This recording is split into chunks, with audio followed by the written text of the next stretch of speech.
નમસ્કાર વિદ્યાર્થી મિત્રો, કેમ છો? આપણે ધોરણ 8માં હિન્દીમાં કાવ્ય 8માં કહ એક કહાની કાવ્ય ભણીશું.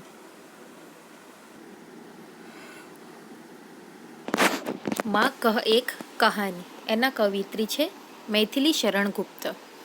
राष्ट्रकवि मैथिली शरण गुप्त का जन्म सन 1886 में चिरगांव जिला झांसी उत्तर प्रदेश में हुआ था. बचपन से ही कविता में उनकी रुचि थी. आचार्य महावीर प्रसाद द्विवेदी की प्रेरणा से वे खड़ी बोली की और मुंडे और उनकी कविता में निखार आया.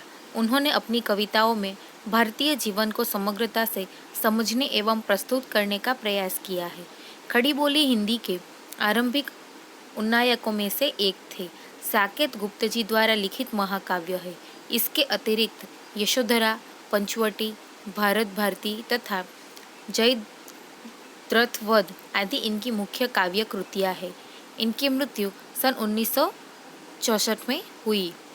मारने वाला से बचाने वाला बड़ा होता है, यह उक्ति चरितार्थ हुई है.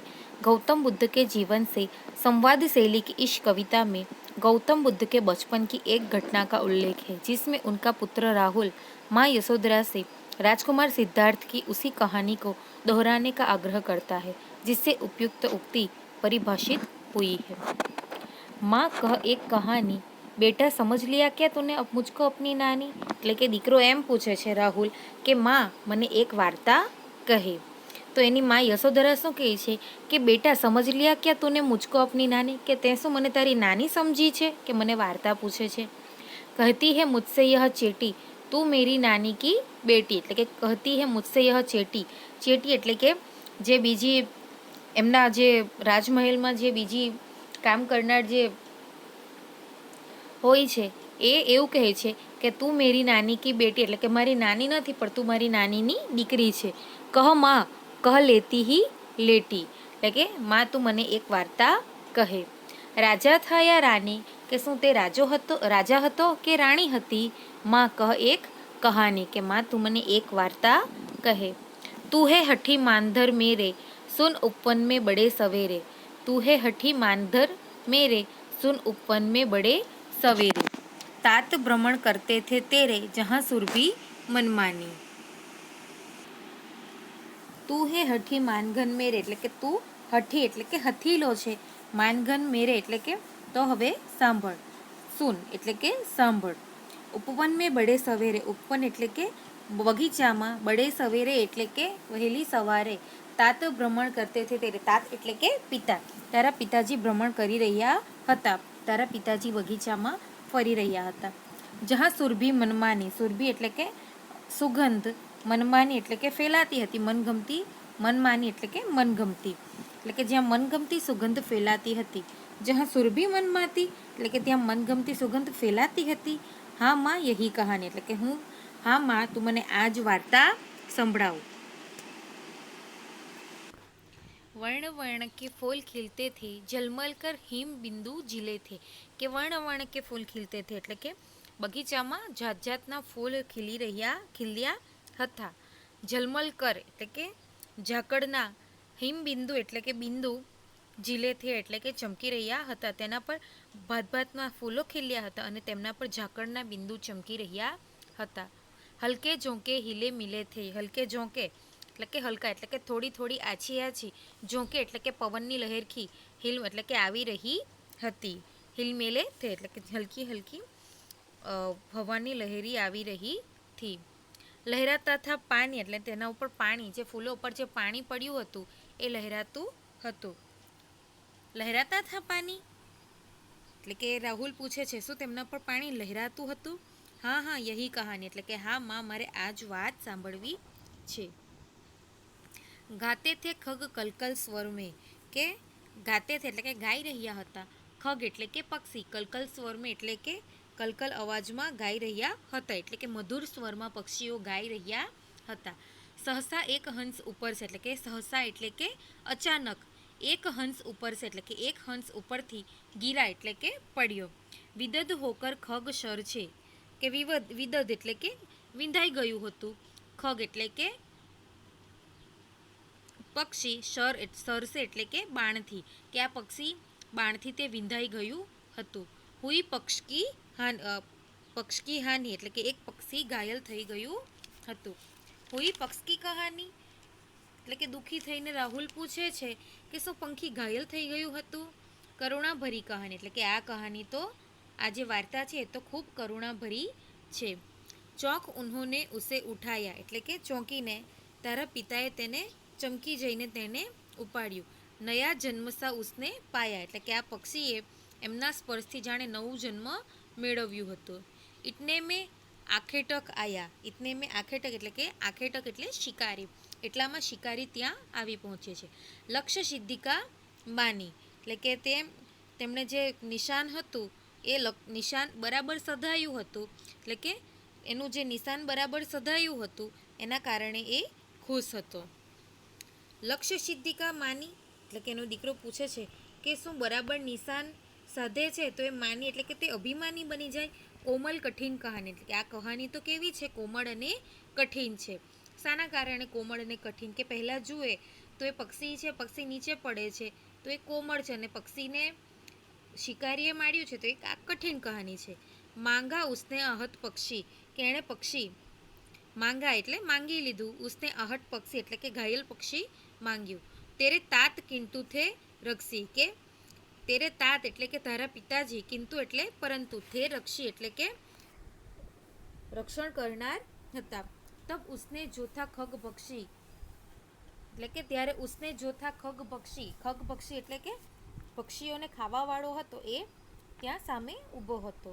હઠ કરને કી ઠાની એટલે કે તેમણે હઠ કરવા માટે શિકારીએ પક્ષી લેવા માટે હઠ કરી એટલે કે પક્ષી એનું માંસ ખાનારો તે શિકારી હતો, તે શિકારીએ પક્ષી માટે હઠ કરી. હઠ કરીને કી ઠાની એટલે કે એણે શું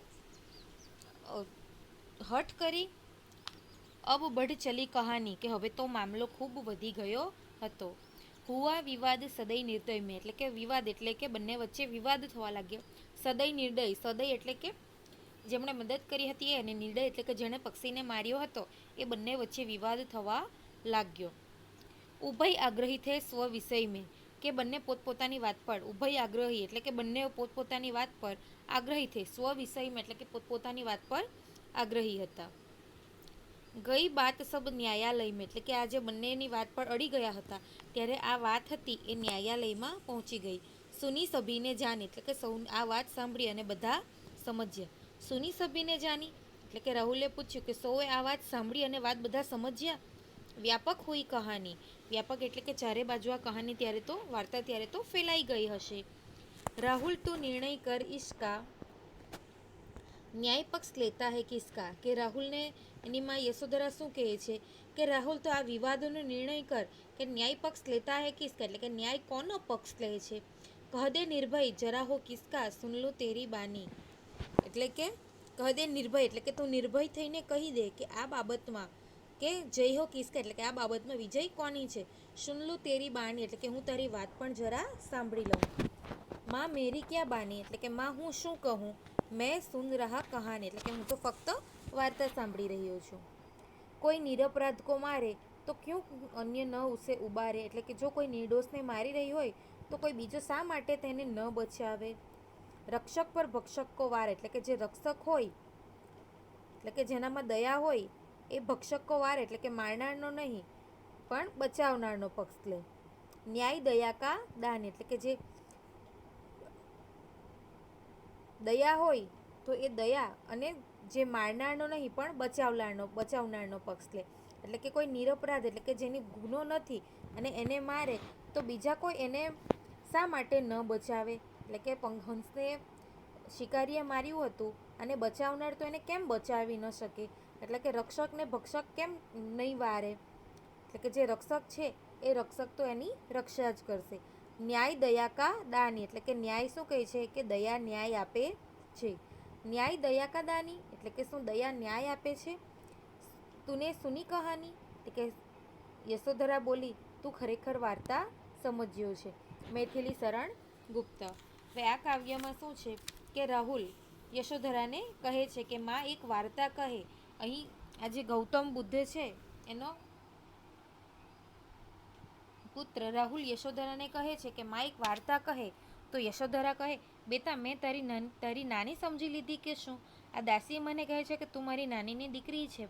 તું મારી નાની ભલે ન હોય પણ તેમની દીકરી તો છે ને, એટલા માટે માં વાર્તા સંભળાવ ને સૂતા સૂતા જ સંભળાવ. એક રાજા હતો કે એક રાણી હતી. મારા દીકરા તું ખૂબ હઠીલો છે, ભલે તો સાંભળ. એક દિવસ વહેલી સવારે તારા પિતા બગીચામાં ફરી રહ્યા હતા. વાતાવરણમાં મનગમતી સુગંધ ફેલાયેલી હતી. ત્યાં મનગમતી સુગંધ ફેલાયેલી હતી. હા માં, આ જ વાર્તા સંભળાવ. બગીચામાં ભાતભાતના રંગોના ફૂલ ખીલ્યા હતા. તેમના પર ઝાકળના બિંદુ ચમકી રહ્યા હતા. હવાની ધીમી ધીમી લહેરથી ફૂલ હાલી રહ્યા હતા. તેમના પર પાણી લહેરાતું હતું. રાહુલે પૂછ્યું, શું તેમના પર પાણી લહેરાતું હતું? હા માં, મારે જ આ વાર્તા સાંભળવી છે. પક્ષી મધુર સ્વરમાં ગાઈ રહ્યા હતા. અચાનક એક હંસ ઉપરથી નીચે પડ્યો. તે પક્ષી બાણથી વિંધાઈ ગયું હતું. તેની એક પાંખ ઘાયલ થઈ ગઈ હતી. દુઃખી થઈને રાહુલે પૂછ્યું, શું પંખી ઘાયલ થઈ ગયું હતું? આ તો બહુ જ કરુણ વાર્તા છે. તારા પિતાએ ચમકીને તેને ઉપાડ્યું. એમના સ્પર્શથી પક્ષીએ નવજીવન પ્રાપ્ત કર્યું. તે જ વખતે શિકારી ત્યાં આવી પહોંચ્યો. તેને એ વાતનું અભિમાન હતું કે તેનું નિશાન બરાબર સધાયું છે. શું બરાબર નિશાન સાધનારો અભિમાની? એવું રાહુલ પૂછે છે. આ તો કોમળ અને કઠોળ વાર્તા છે. શિકારીએ તારા પિતા પાસે ઘાયલ પક્ષી માગ્યું, પરંતુ તારા પિતાએ પક્ષીનું રક્ષણ કર્યું હતું. ત્યારે પક્ષીઓનું માંસ ખાનારા તે શિકારીએ પક્ષી લેવા માટે હઠ કરી. રાહુલ બોલ્યો, તેણે હઠ કરી ત્યારે તો હવે મામલો બહુ વધી ગયો. આમ સદય અને નિર્દય બંને વચ્ચે વિવાદ થવા લાગ્યો. બંને પોતપોતાની વાત પર અડી ગયા હતા. ત્યારે વાત ન્યાયાલયમાં પહોંચી. ત્યાં સૌએ આ વાત સાંભળી અને બધા સમજ્યા. રાહુલે પૂછ્યું, શું સૌએ વાત સાંભળી અને બધા આ વાત સમજ્યા? ત્યારે તો આ વાત ચારે બાજુ ફેલાઈ ગઈ. હશે. યશોધરા કહે, રાહુલ તું આ વિવાદનો નિર્ણય કહી અને કહે કે ન્યાય કોનો પક્ષ લેશે? તું નિર્ભય થઈને કહી દે કે આ બાબતમાં વિજય કોનો? જરા તારી વાત પણ સાંભળી લઉં. તો રાહુલ કહે છે, માં હું શું કહું? હું તો ફક્ત વાર્તા સાંભળી રહ્યો છું. જો કોઈ નિર્દોષને મારી રહ્યું હોય તો બીજે તેને શા માટે ન બચાવે? ન્યાય તો એ જ છે કે જેમાં દયા હોય અને જે મારનારો નહીં પણ બચાવનારનો પક્ષ લે. રાહુલે કહ્યું, શું દયા ન્યાય આપે છે? યશોધરા બોલી, તું ખરેખર વાર્તા સમજ્યો છે. અહીંયા કાવ્ય પૂર્ણ થાય છે.